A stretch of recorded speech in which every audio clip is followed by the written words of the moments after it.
For a quite few classes, we've been spending our time on Lord's table because it is a little bit controversial. We spend enough time on that. So this is pastoral leadership. And question is how, as a pastor, should do various ministries and officiate. Like, so we looked at how baptism should be, what is and how it should be. We looked at Lord's table, how it should be. Today we are going to look at officiating of church services, like other services. They are not ordinances for us. They're not ordinances. That we got only two. Those are must from in the church. Rest of all other things not necessary to be must be held in the church or even under the auspices of church, not necessary, but it's good too, right? Because we don't believe in 7 sacraments. We don't. No. We have only 2, and they are not sacraments. They are ordinances, right? Ordinances. So please get that.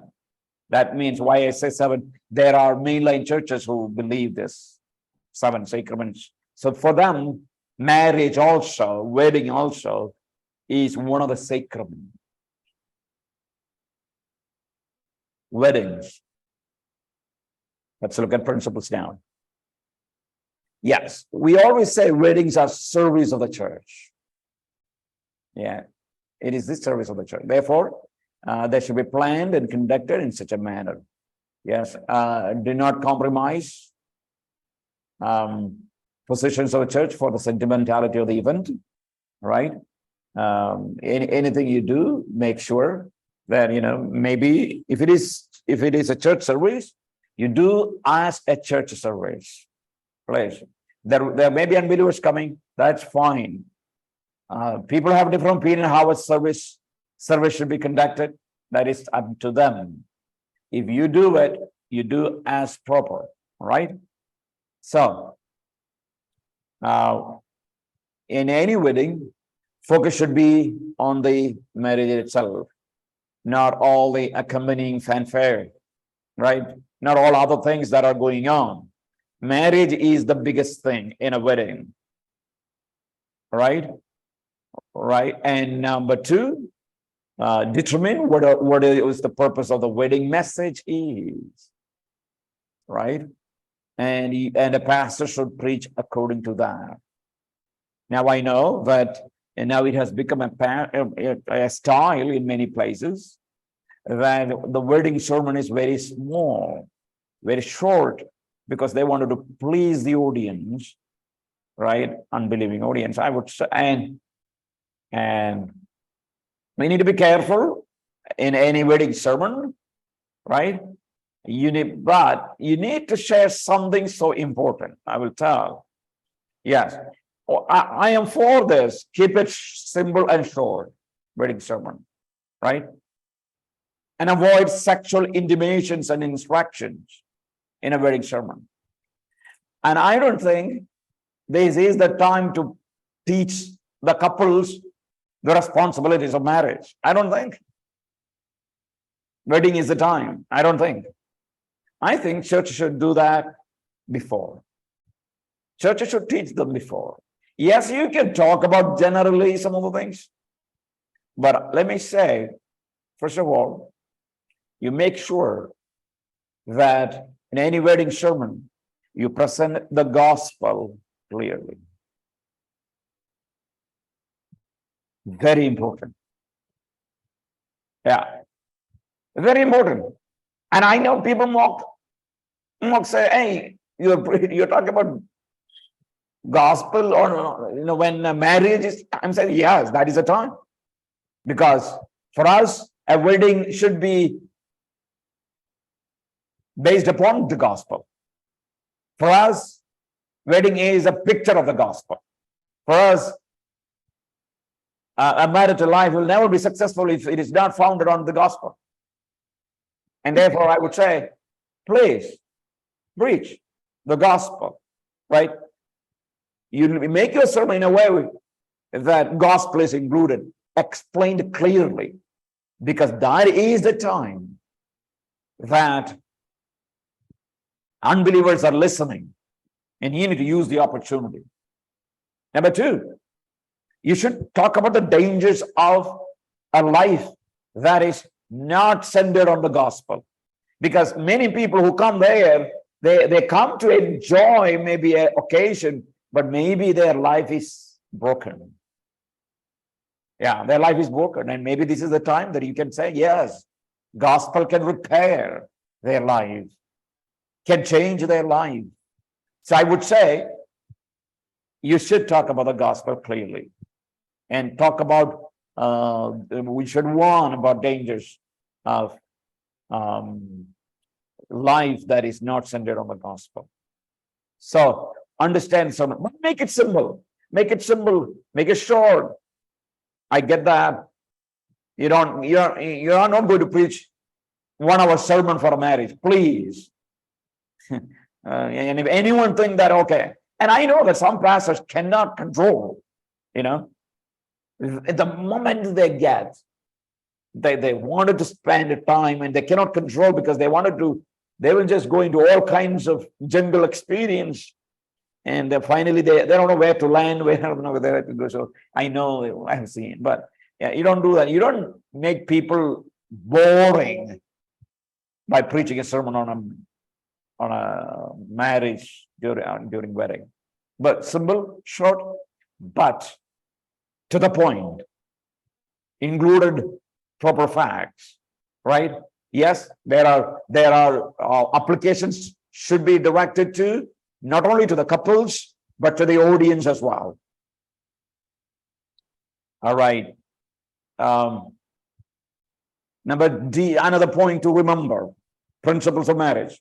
Yes, it is a covenant before God. It is a permanent covenant before God. That is, therefore, it should be made between believers. Every marriage, right? So you need to come to conclusion about your church position on mixed marriage, unsafe marriages, divorce, and remarriage. You need to come to conclusion.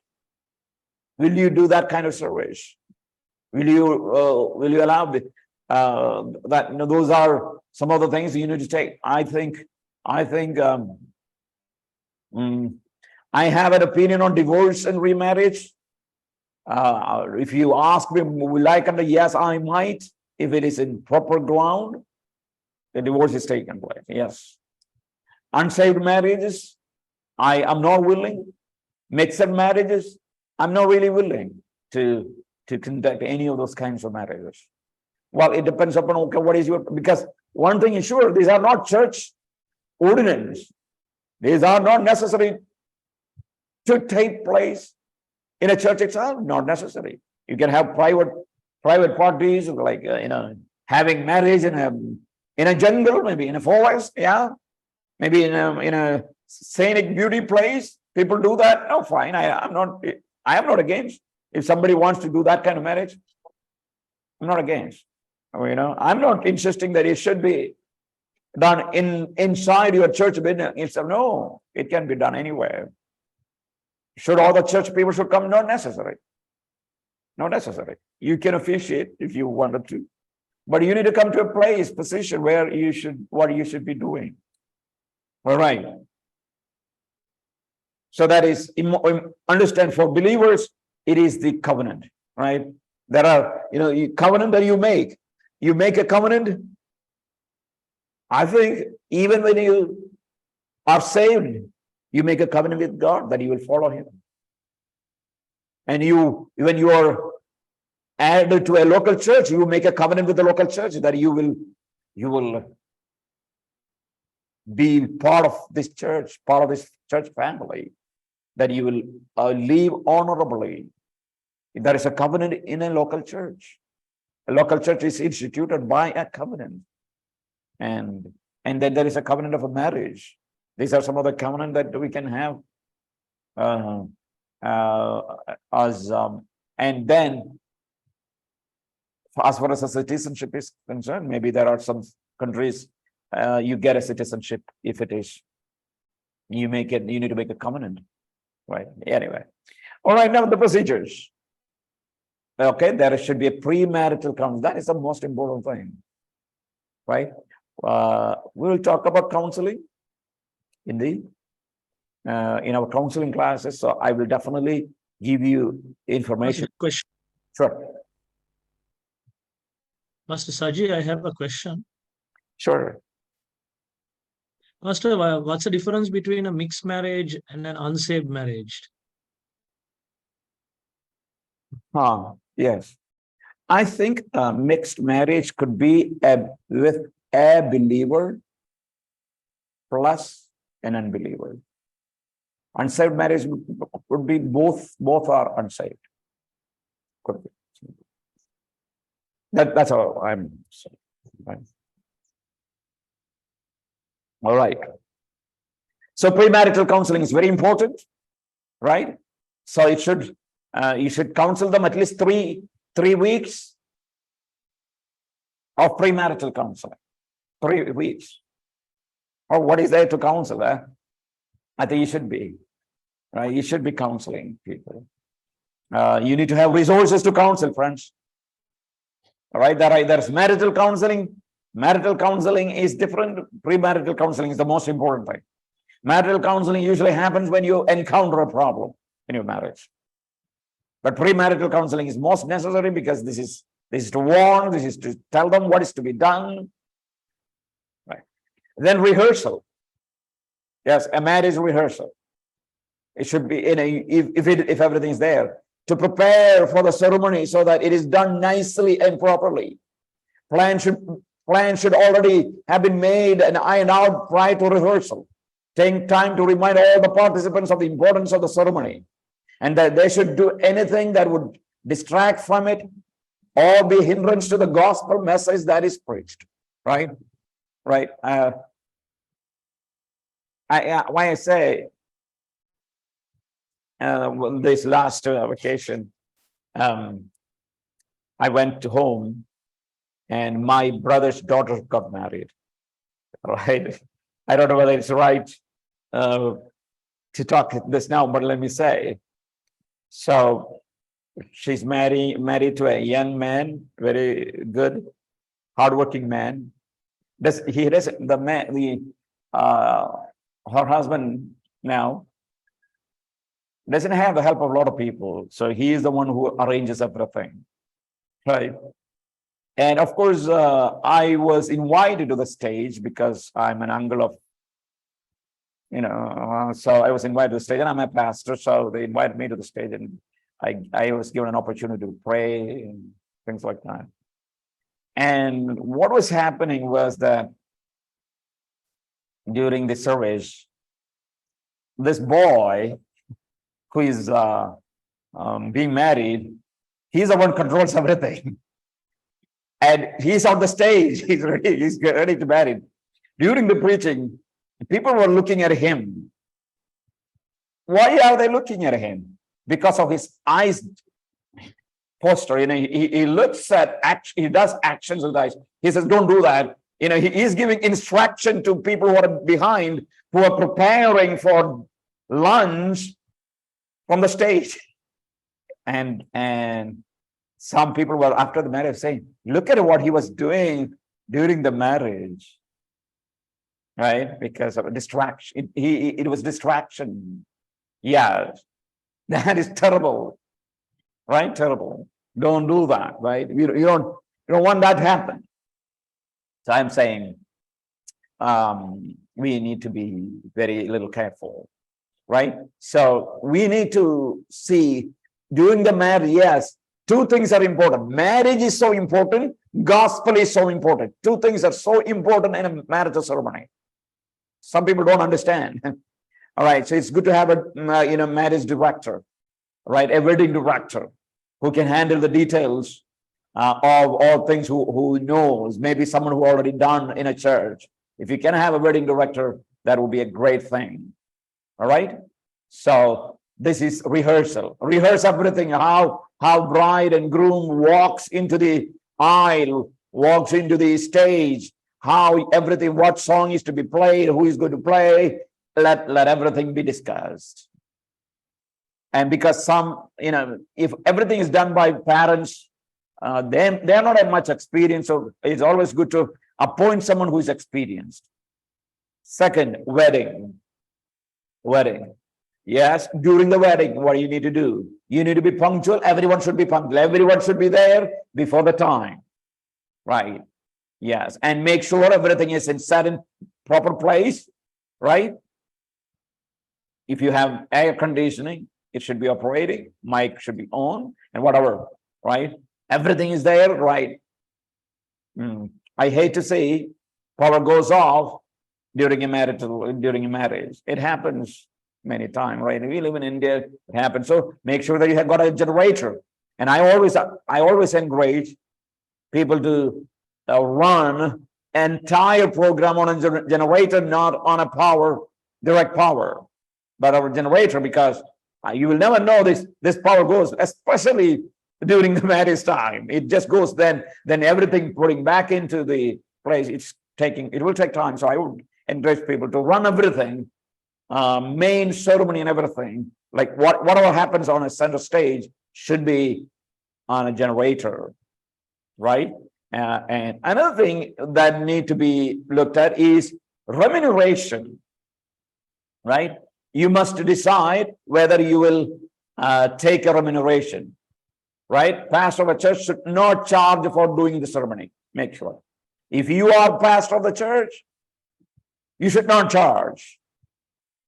Well, I know pastors who beg, but the rule of thumb is you should not, because that is your members.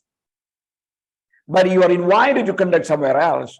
What you will do with the gift, you need to be consistent, careful, right? What do you need to do? Second is funeral. Second thing that usually pastors are asked to do, funeral. We have got biblical basis. I'm not going to read everything, but important for you to look at how God's people did the funeral. Practical basis.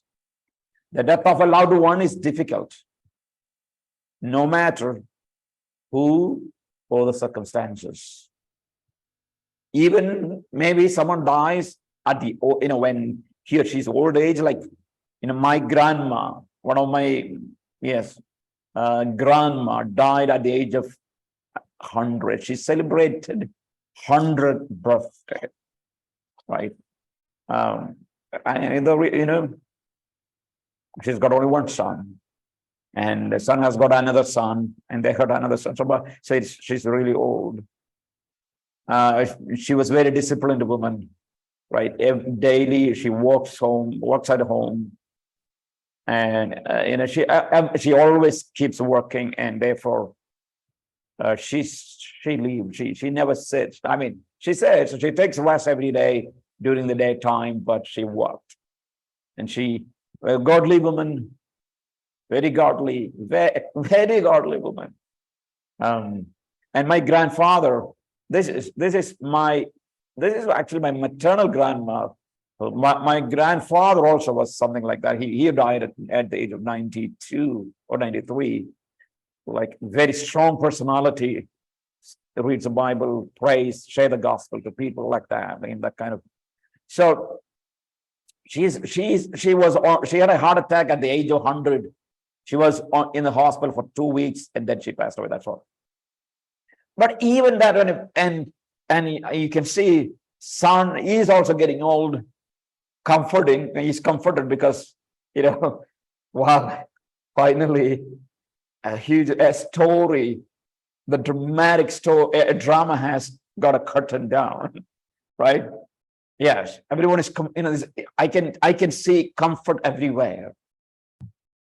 That she's not on the bed for a long time. She passed. She went.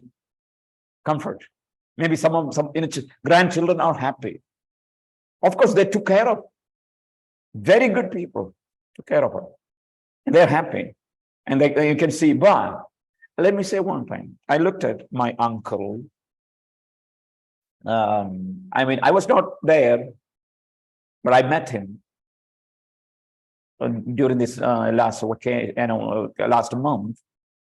And still, he says, I cannot believe that my mom is gone. I cannot believe.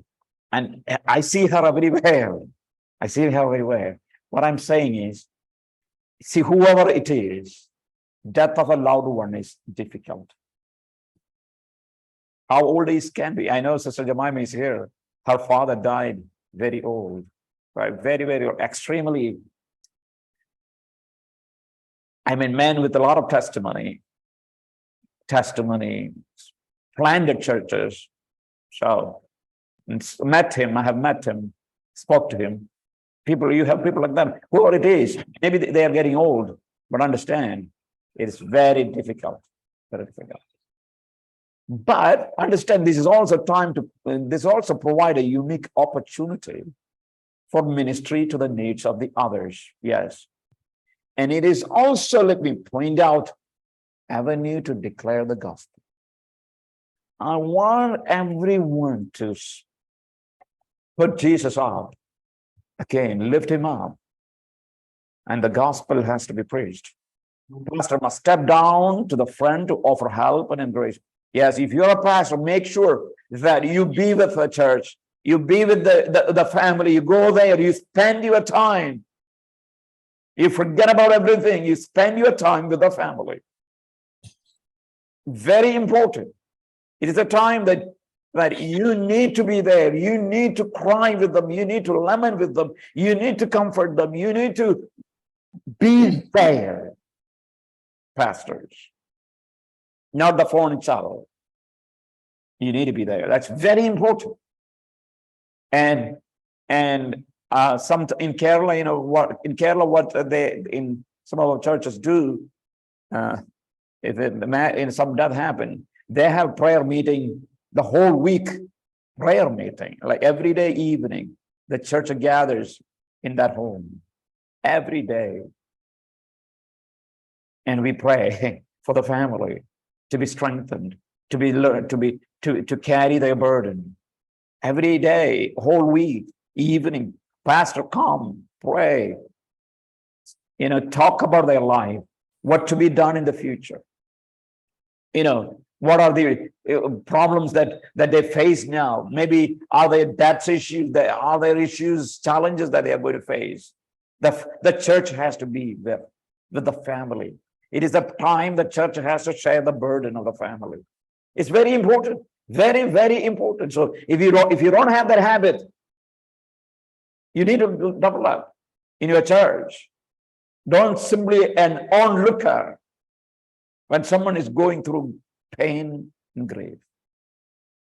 And Bible always says it is better to be in a house of mourning than in a place of joy or dancing.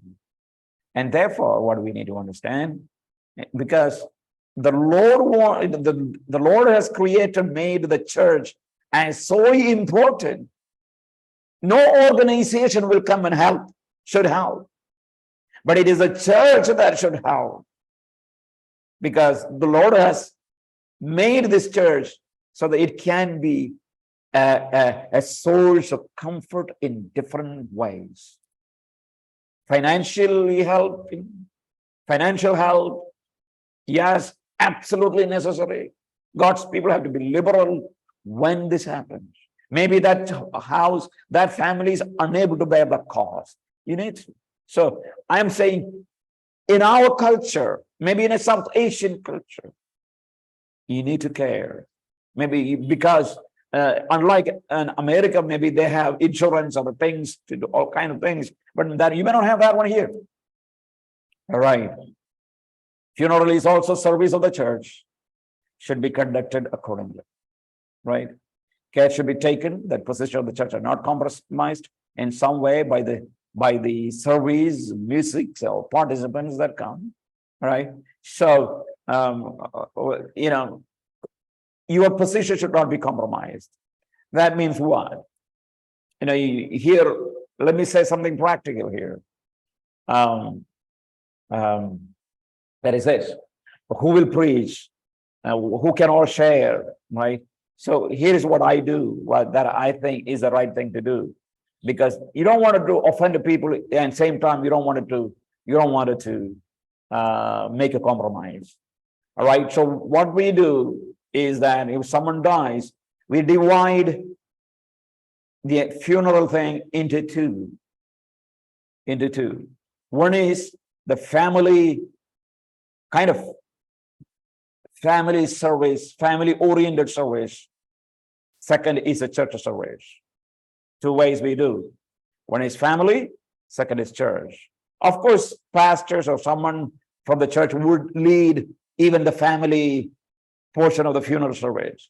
So what we usually have done in the past, where I am from, is that there are a lot of pastors who would come at home to see, and from all kinds of churches.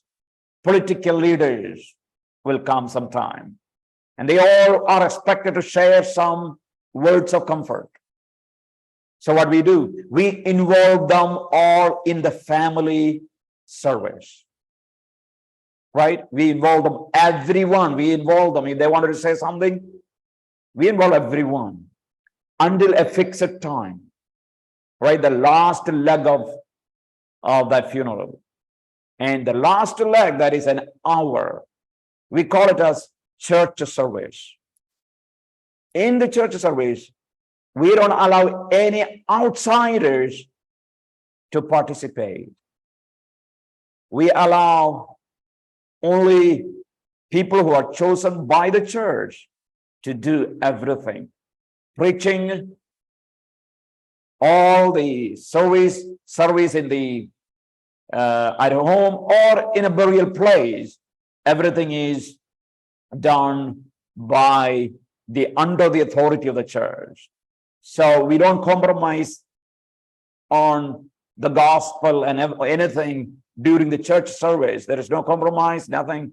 We separate family because politicians come, people from different religion come, because that's where we live, and we wanted to live there, and we don't want to offend them all in that way. So we separate the church service completely from them during a funeral, right? We wanted to make it separate. So we say, now we begin the official church funeral service. That's how we say. And then we begin songs, reading psalms, preaching, all kinds of things. All right, policies, you must decide whose funerals you will conduct. Will you conduct only church members or others as well who will speak?